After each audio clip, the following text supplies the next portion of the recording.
Olá, estamos aqui mais um episódio do Evidências em Pediatria, nesse mês de maio, para falar do Dia Nacional do Combate à Exploração e Abuso Sexual na Infância. E para isso, hoje temos uma convidada muito especial, não é, Marise? Com certeza, nós estamos aqui hoje com a doutora Joyce Martins, ela que é pediatra, fez aqui em Goiânia conosco no Hospital Materno Infantil e depois foi lá para Campinas, na Unicamp, fazer sua especialização em medicina do adolescente. Joyce, seja muito bem-vinda. Muito obrigada pelo convite. Muito obrigada, né, por ter essa oportunidade de falar de um tema, né, tão complexo e tão presente na nossa sociedade, mas tão pouco falado. Com certeza. E como surgiu esse Dia Nacional da Conscientização à Violência Infantil, Joyce? Então, nós estamos no Maio Laranja. Então, a gente, na verdade, tem um mês inteiro para discutir o assunto. Mas hoje temos um dia em especial, que é o dia 18 de maio, que foi um dia instituído devido a uma morte, né, de uma criança de 8 anos de idade, lá em Vitória, né, do Espírito Santo, Araceli. Então, a Araceli, ela estava saindo de casa, ela foi abordada por um desconhecido, foi dopada, estuprada e morta. E o que revoltou a sociedade na época é que o crime não foi resolvido e ficou por isso mesmo. E então, né, diante disso, se viram, né, da necessidade da gente investigar e cuidar das crianças. Então, foi instituído esse dia para que a gente pudesse falar sobre isso. Nós estamos aqui com um dado, eu queria saber de você se realmente é o que você vê, o que você vivencia lá no Hospital da Criança e Adolescente aqui de Goiás. 3 em cada 4 casos de abuso acontecem em criança e adolescente, e 70% dentro da própria casa da vítima. É isso mesmo, Simone. Então, as crianças e o adolescente, eu sempre falo, diferente da gente adulto, não tem autonomia para andar sozinha, Exato. pegar um Uhum. ônibus. Então, geralmente, eles estão com quem é da nossa confiança, ou na nossa própria casa, ou na casa de um familiar, na babá, na escola, numa iniciação esportiva, e é onde as violências acontecem. E por isso que é tão subnotificada, porque Uhum. demora para ser descoberto. Então, a criança, devido à afinidade, às vezes, né, a violência pode acontecer desde muito nova, então a gente atende desde bebês, né, até adolescente, que é o meu público, e aí, né, a criança por não ter ainda a habilidade da fala, né, não consegue falar, e aí os casos não são notificados e, infelizmente, diminui, né, as políticas públicas de combate à violência. E existem sinais sugestivos, algo que os pais devem ficar atentos para uma suspeita? Ou o próprio pediatra da criança que vai ser o que vai consultar, porque se esses casos acontecem dentro do lar, alguma das vezes a gente não vai saber por fonte dos pais, né. Isso é verdade. Então a criança, né, vamos colocar na criança não verbal ali, pequenininha ainda, então a violência pode acontecer em qualquer faixa etária. Então, às vezes são pequenos sinais, são sinais sutis. Então, às vezes uma mudança de comportamento, então aquela criança que às vezes era muito tranquila, começa a ficar mais chorosa, né, adorava ir para casa do avô, e aí agora não quer ir mais, dá birra, gostava de ir para a escola, agora não gosta mais. Às vezes tem queda do rendimento escolar, ou, né, a criança já tinha controle esfincteriano, não fazia mais xixi na cama, não, né, conseguia controlar o cocô, agora começou a ter perdas, teve uma regressão da fala, porque a violência sexual também vem do componente de ameaça. Então, Uhum. olha, não fala, esse é um segredo, e às vezes a criança pode ter uma regressão da fala, também não Uhum. né, parar de falar. Então, são esses pequenos sinais. E aí, por isso que é importante a gente, como pediatra, porque às vezes é a gente que vai se ligar, né, que falou: "Opa, Uhum. por que que 8 anos ainda tá fazendo xixi na cama? Já não Com era cer mais, né, não é tão esperado mais para essa faixa etária? Será que tá acontecendo? Ou por que que essa criança, né, não fala? Essa assadura aqui, será que é só compatível com uma assadura?" Então, né, pediatras que trabalham no pronto-socorro, então a gente tem muitas lesões que não são compatíveis com a história que os pais contam. Então, às vezes chega lá com um trauma em genital e fala: "Ah, mas é porque caiu da cama, caiu da cadeira, Uhum. foi subir na bicicleta", que é o que a gente fala que é a lesão em cavaleiro, né, que quando vai passar Isso. uma perninha no cano da bicicleta, e aí às vezes tropeça e machuca. Então é importante a gente estar com esses, né, esse alerta, se a história é condizente com o sinal que a gente está vendo no exame físico. E você sente ainda que nós, profissionais, temos dificuldade em fazer uma observação, um exame, de conversar com a família, de fazer uma denúncia ou suspeitar? Simone, a gente não é ensinado sobre isso. Isso. Exato.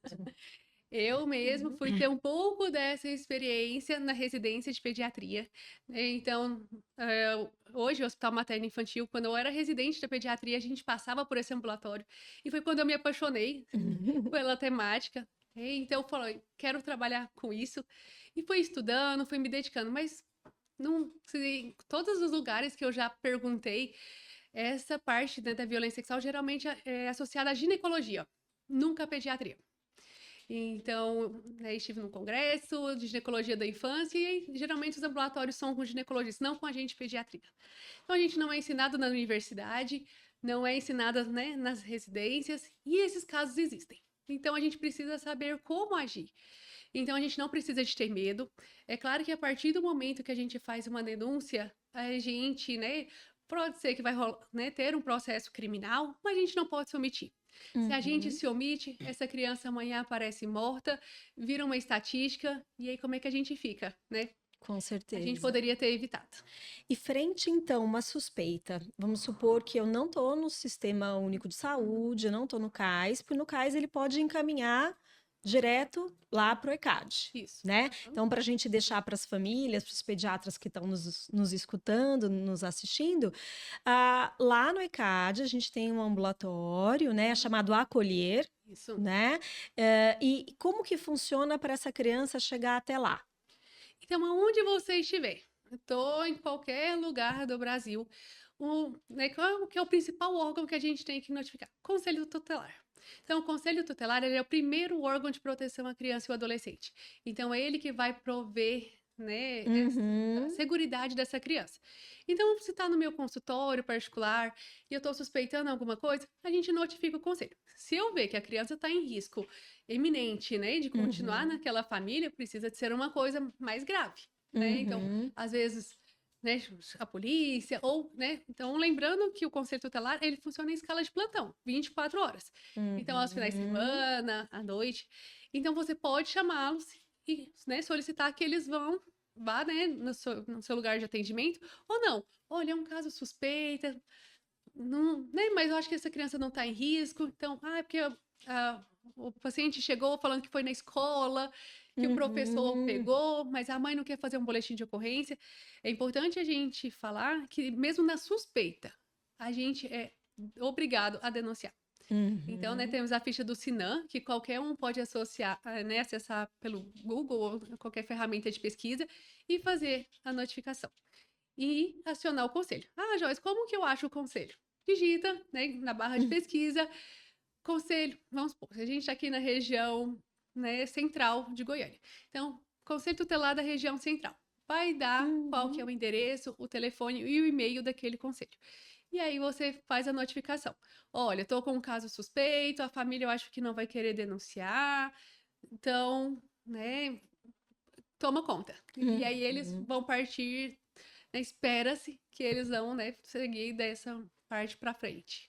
Se a gente pegar esse gancho do abuso e da violência, quando a gente sai dele e chega nas redes sociais, nos jogos e nas brincadeiras de internet, que as crianças também estão sofrendo violência através de jogos, através de desafios, você tem visto também que essa parte das redes sociais, das mídias sociais, também aumentou um pouco a violência com a criança? Simone, eu tô há 3 anos, né, à frente do ambulatório. Uhum. E a gente tem mudado um pouco o perfil. Então, esse ano a gente ainda não tem estatísticas, porque ainda não fechamos, mas a gente tem visto a quantidade de adolescentes abusando de adolescentes. Infelizmente, a pornografia, né, tá ao acesso das nossas mãos, né, então com muito mais frequência do que antigamente. Então, né, o assédio, né, pelos chats de qualquer rede social também é muito alto. Então, eu gosto muito de, né, frisar que quando não existe sexo consensual com menor de 14 anos. Exato. Então, sempre será considerado estupro de vulnerável. Não interessa se a menina ou o menino procurou, né, assim, legalmente Uhum. falando, né? A justiça sempre vai entender como estupro. Então, homens, né, pode ser até maior de 14, de 16, 18, 20, se eles começam a trocar mensagens com adolescentes menores de 14 anos, eles vão ser enquadrados no crime de estupro. E aí é onde, né, as pessoas, né, aproveitam dos chats, dos jogos online, né, de uma postagem no Instagram, curte, Uhum. comenta, e aí fica muito mais acessível, né, aquele adolescente e aquela criança. E uma coisa que a gente estava conversando, Marisa, era que o ano passado a sociedade já soltou uma nota alertando sobre o perigo, principalmente do Roblox. E uma coisa que Uhum. a Joyce estava comentando é que é o vínculo do Roblox com a pornografia. Porque a gente associa muito ele à violência, ao sangue, à cabeça que Sim. explode, aos maiores que estão ali Aos grupos de conversando, ódio, né? isso, aos grupos de ódio. Uhum. Mas ela está falando que cada vez mais ele está sendo vinculado à pornografia. Então, né, as pessoas se aproveitam. Então, olha, se você me mandar uma foto pelada, eu Eu te vou te dou dar vida, moedinha. eu te dou moedinha, É. ou eu vou te dar uma armadura do jogo. E aí acaba a criança, né, para não ter noção da gravidade que é Aham. isso, acaba cedendo. E aí começam as chantagens, né? E aí, às vezes, infelizmente, a gente tinha até visto uns casos, né, de crianças e adolescentes que cometem suicídio, né, por não aguentar essa É. pressão. É. Né? Então, precisa ser falado. E até entre próprios adolescentes, assim, né? A gente já teve esse tipo de atendimento que, né? Até adolescentes da vida real, assim, né? Coleguinhas mesmo, que às Uhum. vezes, né? Por ter um acesso, eu coloco acesso fácil à pornografia, tem trocado, assim, mesmo real, não tô falando do sexo virtual, Uhum. sim, dele falar, olha, se você, né, fizer tal coisa, eu te dou R$ 10 e você pode comprar uma armadura no jogo. Então, né, a gente precisa de combater É. essas. E é importante, acho que também, né, Joyce, pedir para você comentar que essa é uma situação que independe do nível socioeconômico e educacional.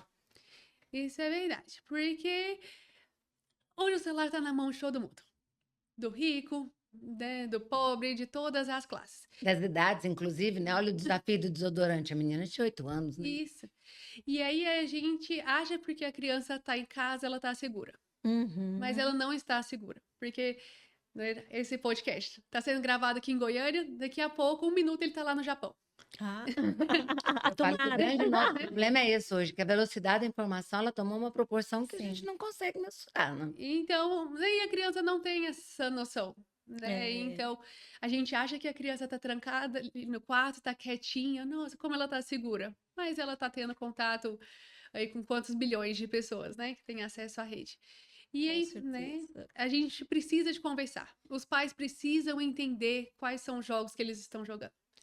E né, a gente, né, eu que mexo com isso, às vezes não consigo acompanhar todos os aplicativos, né? Eu sei que para Realmente. os pais também é difícil, Aham. mas a gente precisa tentar, sentar, jogar junto, ver o que está acontecendo, porque é ali que está o problema. Com certeza. E quando a gente fala de uma situação tão grave, com números alarmantes e que a gente tem que conversar, parece em algumas situações que nós estamos falando de fatalidades, né? Claro que não é uma situação. O que eu quero dizer em termos de fatalidade é: será que há prevenção? E eu queria que você falasse um pouquinho o que os pais, os cuidadores, muitas vezes, poderiam fazer, como lidar para que tentar evitar uma situação como essa. Então, Marisa, excelente pergunta. Porque, assim, falar sobre sexo, falar sobre as partes do corpo é um tabu na nossa sociedade. É. Então, quando que a gente tem que começar a falar sobre isso? Desde bebê. Então, eu sempre falo, então vamos trocar a fralda? Licença, mamãe vai trocar a fralda, Muito né? legal. Então, beijo pro bebezinho, né? Uhum, Para a criança sabendo que as nossas partes íntimas são nossas partes íntimas, uhum. né? E aí, quem pode tocar e como tocar? Porque sabendo que a violência acontece dentro do ambiente intrafamiliar, então, não, o vovô pode pegar para limpar, mas como é que é esse toque? Né? Então, eu até trouxe a liberdade de trazer 2 livrinhos Muito que eu legal. gosto muito, né, pra gente falar sobre a violência sexual nas faixas etárias pequenas. Então, tem o Nome Toque, Seu Boboca, e Pipo e Fifi, né, que ele é um dos mais vendidos que a gente tem hoje, que é ensinando a proteção contra a violência sexual de crianças. Né?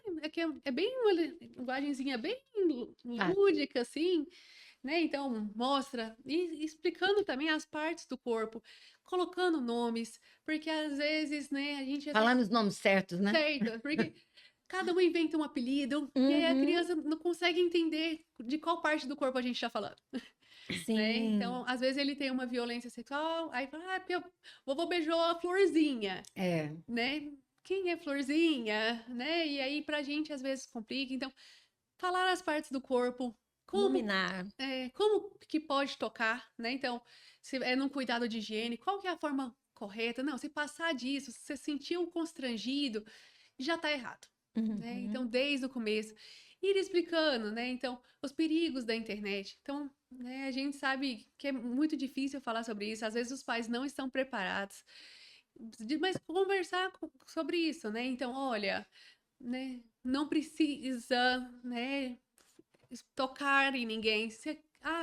Igual eu brinco muito assim, eu não vou falar pra senhora falar assim, vai ali dar um beijo na Simone agora. Por que que a gente obriga, né? A A criança. criança vai lá, exatamente. senta no colo do seu É. avô, abraça, e às vezes a violência acontece ali, né? Naquele Uhum. segundinho. Então, se a criança não quer abraçar, não abraça, né? Vai Uhum. lá, pede benção, Exatamente. de É, longe pega na mão, mas não tem aquela coisa de ficar abraçando, senta no colo, colo, né?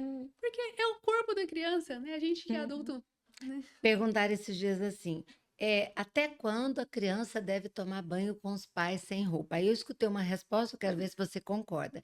A pessoa falou assim, até quando eles começarem a se sentir desconfortáveis? Eu já acho nas idades mais precoces. Eu também. Uhum. Eu Então, também. a partir da criança, a partir do momento que a criança começa a ter entendimento das partes. Então, vamos por exemplo. Então, Sai da fase oral para a fase anal. isso. Então, a criança pequena, 2 aninhos, por exemplo, Isso. tá tomando banho com o pai. Então, o pênis dele é pequeno, né? Mais rosado, branco rosado, né? Dependendo da cor da pele.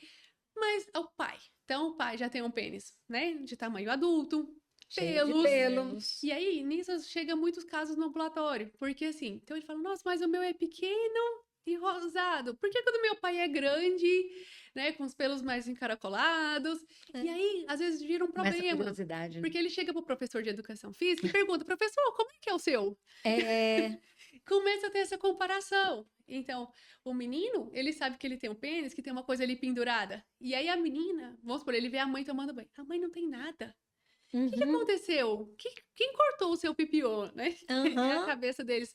E aí chega na escola e começa a tirar a calcinha das Pra meninas ver. para ver se tem. Então, às vezes acontece muito isso que a gente explica como jogos sexuais, né? Que Uhum. fala, nossa, mas eu tenho uma coisa, você não tem. O que tá acontecendo? Né? Aham. Então ele não tem esse entendimento. Então, se ele tem um comparativo, às vezes ele chega um dia para a professora e fala: professora, deixa eu ver né, a sua florzinha, porque a da minha mãe é assim, deixa eu ver como é que é a sua. Olha a dor de Uhum. cabeça que isso não vai, Com não vai certeza. gerar. Com Então, certeza. ali, a mãe quer dar banho, é o banho da criança, que ela esteja vestida, depois que o filho toma banho, ela toma Concordo. banho. Eu concordo também. Eu acho que as coisas tomaram uma proporção muito estranha e, assim, confunde-se muito o papel do pai e dos cuidadores com aquela coisa meio todo mundo é igual. E não é todo mundo igual. Existe uma diferença de idade, de sexo, de próprio desenvolvimento corporal mesmo, né? Porque, assim, a criança ali, ela está se despertando para um mundo novo.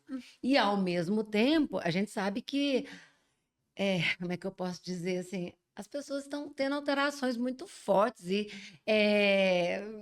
desejos muito absurdos e com crianças, né?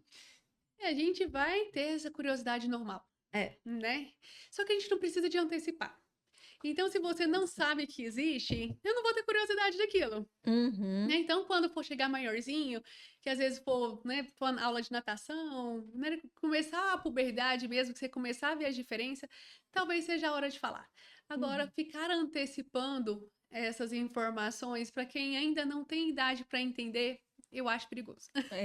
Acho que a gente tem que reforçar para as famílias que o importante é ele saber que o seu corpo, ele que dita, né, as regras, o que é certo, o que é errado.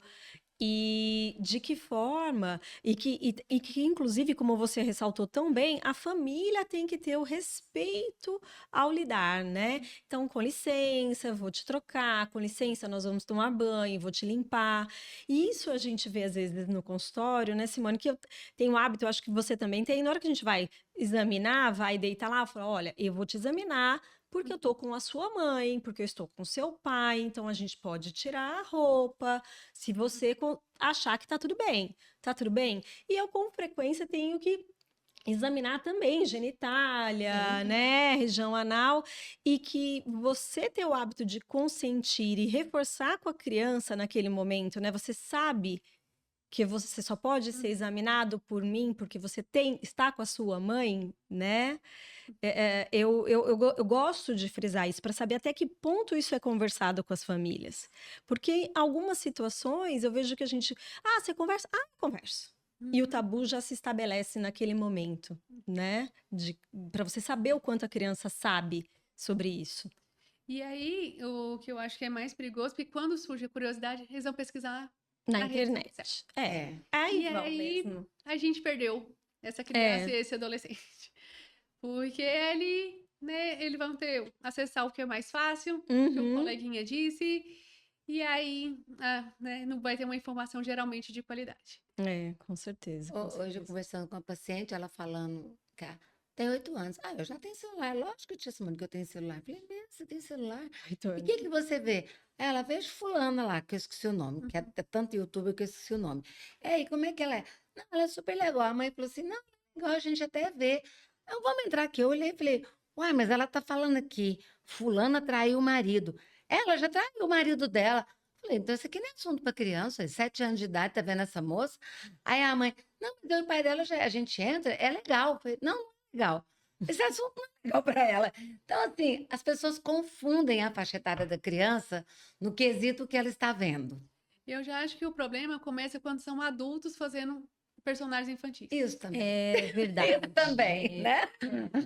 Porque não dá. Então a gente vê que hoje, né, grande parte dos YouTubers são adultos, Se né? comunicando com crianças. Se comunicando Porque com eles sabem crianças, que são férteis, o terreno é fértil, né? né? E rico no termo Isso. de Render. engajamento. Isso, Isso. exatamente. Então, não tem, assim, eu acho quase inadmissível um adulto se passando por uma criança de 8 anos e fazendo palhaçada. Eu também. Como se fosse Normal. normal. Então, É. como se fosse uma criança. Então, Exatamente. é igual quando a gente fala, né, da forma como a nossa sociedade vem se construindo, tudo favorecendo a pedofilia. Isso, Sim. exatamente. É. Então, vou levantar uma polêmica aqui. Por favor. Então, assim, né, é uma polêmica mais ou menos. Então, assim, como a gente hoje, tipo, normaliza um corpo sem pelo? E quem que tem um corpo sem pelo? É, Crianças. criança. Isso. Então, eu sempre trago essa reflexão, né? Eu, como professora de ensino, né? De universitário, como de residente, eu trago isso. É. Quem que é, né? Uma vagina, um pênis sem pelo? É uma vagina infantil. E a gente reforça esse estereótipo todos os dias. É verdade. É verdade. É Né? verdade. E então, o que a gente está trazendo para a sociedade? É um ponto bastante importante para trazer reflexão, com certeza. E esse terreno, eu falo que ele é muito fértil e apaixonante, porque aí, quando você coloca essa criança entrando na pré-puberdade, na puberdade, que as pessoas começam a falar, não, fulano ficou chato, né? Porque ele começa a querer ser adulto e você está infantilizando e você não consegue acompanhar. Eu falo que muitas das vezes a nossa inabilidade de entender o nosso adolescente vai justamente aí, porque você quer sempre que ele seja tratado como uma criança. Uhum. E aí, na hora que ele começa a te questionar, eu falo que os grandes problemas da adolescência hoje é justamente porque a gente não gosta de ser questionado. E quando ele te questiona ou te enfrenta, você não sabe conversar e colocar ele no lugar dele com educação e jeito, porque você. Joyce, para a gente ir finalizando, então, esse assunto sobre violência infantil, eu queria que você reforçasse para a gente, então, como é que um paciente pode chegar a ter um atendimento especializado no caso de uma suspeita, tal, para chegar até vocês que têm esse treinamento, esse olhar lá no Acolher. Então, o Acolher, ele funciona dentro do Hospital Estadual da Criança e Adolescente. Então, nós somos a referência estadual. Tá? Então, a gente tem outros hospitais, mas atende adultos e a gente é o único especializado no atendimento de criança e adolescente. O hospital funciona 24 horas, né? Uhum. Mas o ambulatório funciona de segunda a sexta-feira, das 7 às 13. Então, o paciente que chega no hospital, né, nesse período, eles são atendidos por nós da equipe. Mas lembrando que todo o hospital, né, já está treinado também para fazer o acolhimento. Então, né, se acontecer uma coisa aguda no final de semana, no feriado, né, que a gente funciona nos dias úteis, né, Uhum. de segunda a sexta. Pode procurar a unidade e depois vai passar com a gente. Mas o ambulatório está de portas abertas, então não precisa de agendar. É só chegar, né, na recepção e falar: preciso ir no ambulatório acolher. Então, né, já é bem estabelecida a nomenclatura. Ou, né, porque a gente não gosta tanto de falar, né, que eu sou uma vítima de violência sexual, porque a gente sabe o quanto isso, Essa. às vezes, já começa um burburinho, né, muda os Isso. olhares. Então, quero ir no ambulatório acolher. E aí já vai ser encaminhado para nossa salinha de atendimento. Ah, maravilha. Obrigada, Joyce. Obrigada, tem muita coisa para falar sobre isso. Eu tenho certeza que sua cabeça ferve de vontade de dar mais informação para a gente, mas a gente tem esse assunto, dá para voltar várias vezes, né, Marisa? Com certeza. Podem me convidar que eu estarei aqui. Adoro falar sobre isso. Muito Ótimo. obrigada.